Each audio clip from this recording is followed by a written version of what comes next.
Hi guys, welcome back to my channel. I'm Laris, and for today's video, we'll be talking about virtual assistant. Ano mga ba yung mga skills na kailangan ng virtual assistant and how can you start without an experience or a degree? And if bago ka pa lang sa channel ko, don't forget to click like, subscribe, and i-comment mo sa baba kung aspiring VA ka.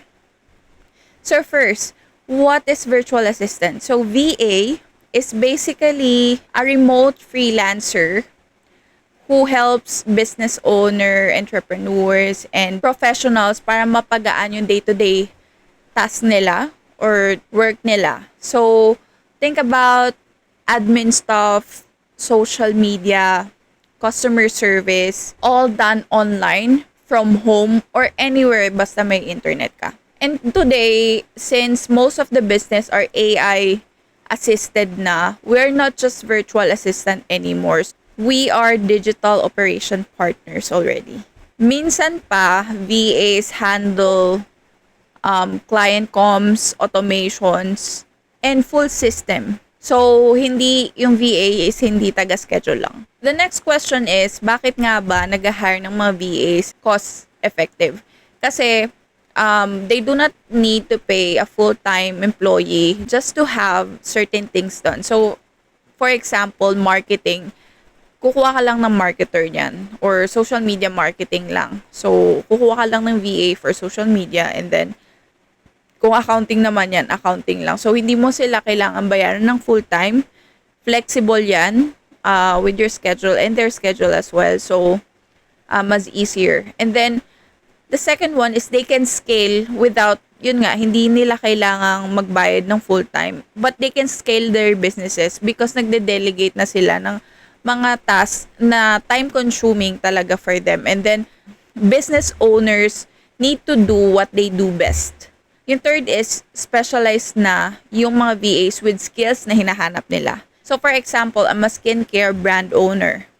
So, ayoko ng sakit sa ulo sa logistics, sa email, sa customer service, sa website, sa mga ganong bagay. So, I will hire a VA so that I can focus on scaling my business. So, hindi ko na, kayo na bahala dyan. Ang goal ko is palaguin yung business ko. So, ano ba yung difference ng freelancer VA, home-based VA, at agency VA? So, first is, freelancer is you own your own business. You offer your services, ikaw ang bahala sa rates mo, ikaw ang bahala sa schedule mo, and ikaw din yung bahalang mag-prepare ng mga contracts, ganyan. So, ikaw lahat kasi business mo yan. So, you, like business owners, you wear all hats.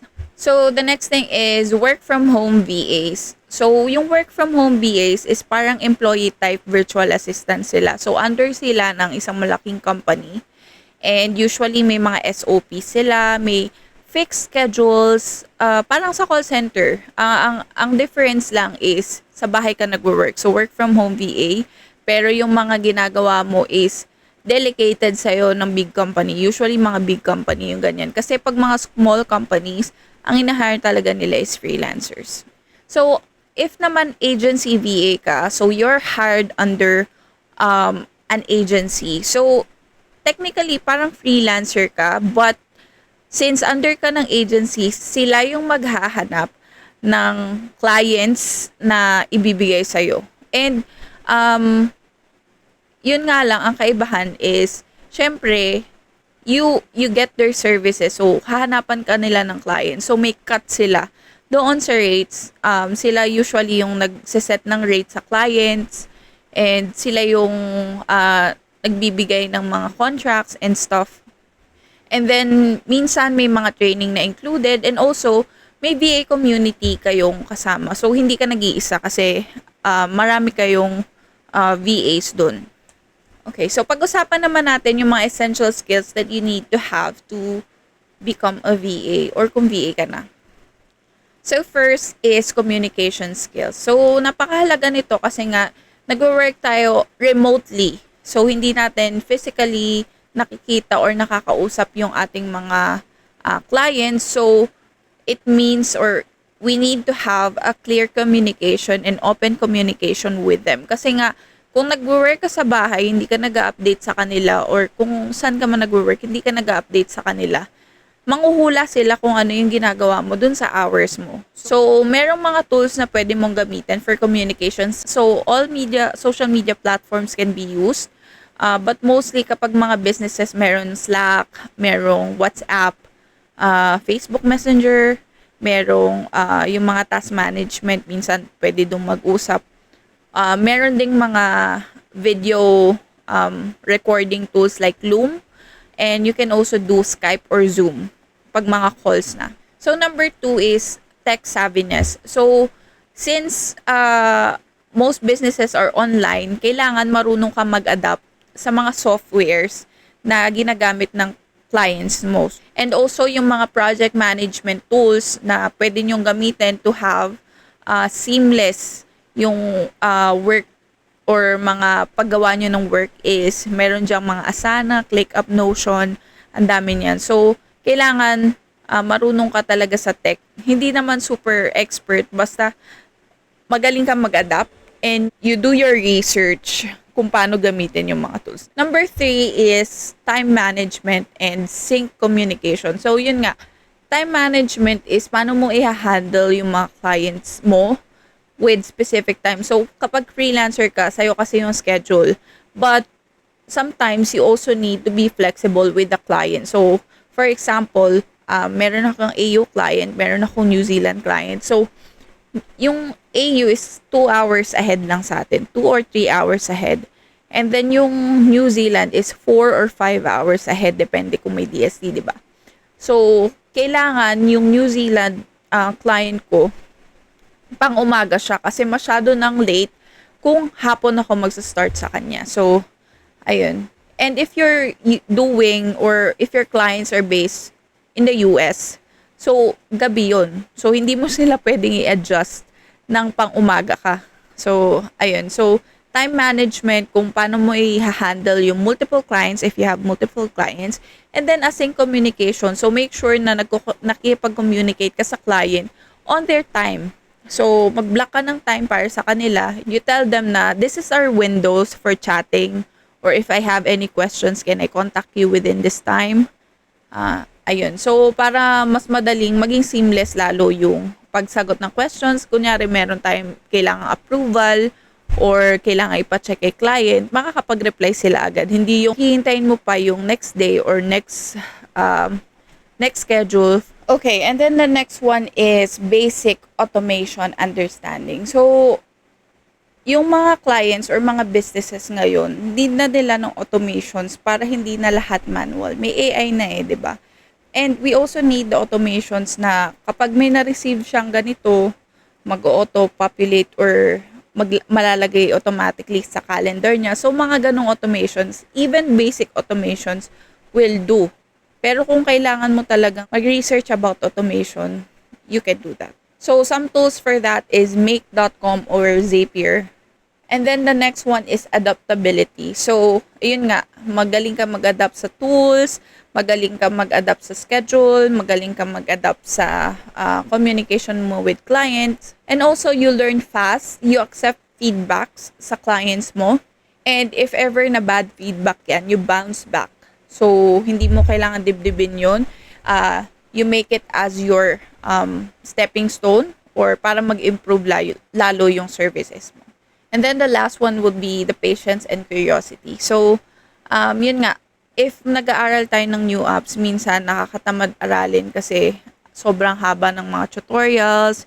Minsan hindi natin naiintindihan bakit ba kailangan itong mga tools na to. Pero, you need to have patience and then yung curiosity din nandun. Also, you need to have patience if yung mga client is yung medyo tricky client. So, meron kasing ganun na sasabihin okay lang yung ganyan, pero at the end of the day, hindi pala okay. So, yun, you need to have patience and then curiosity is ma-curious ka doon sa mga apps and tools na pwede mong gamitin para maging easier yung task mo and then mapaganda yung business.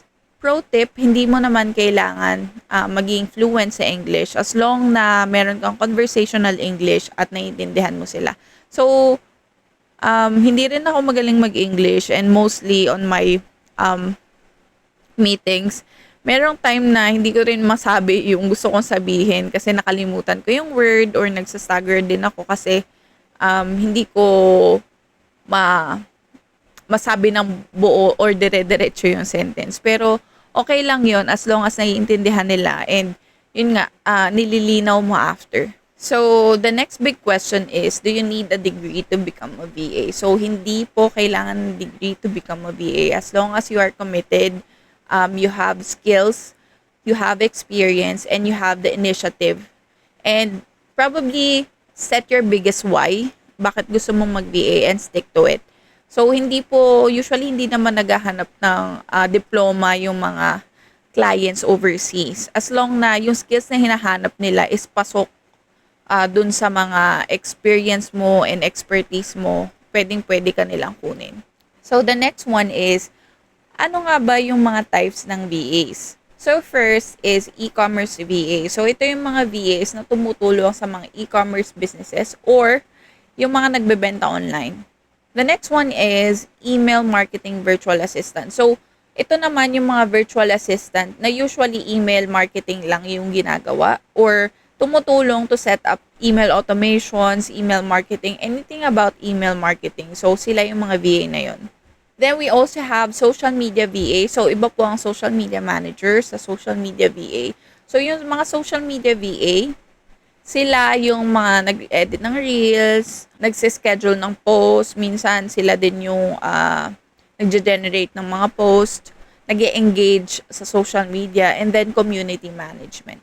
We also have copywriting VA and content creation. So usually yung mga ganyan is sila yung nag-create ng contents even sa website or sa social media kung saan platform man yan. So usually contents lang yung ginagawa nila.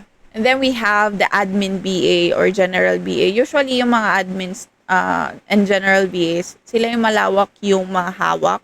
Meron silang calendar management, bookings, email management, customer service, file organization, at maraming iba pa. Kasi sila yung naatasan talagang to handle yung mga general stuff and then yung mga admin stuff.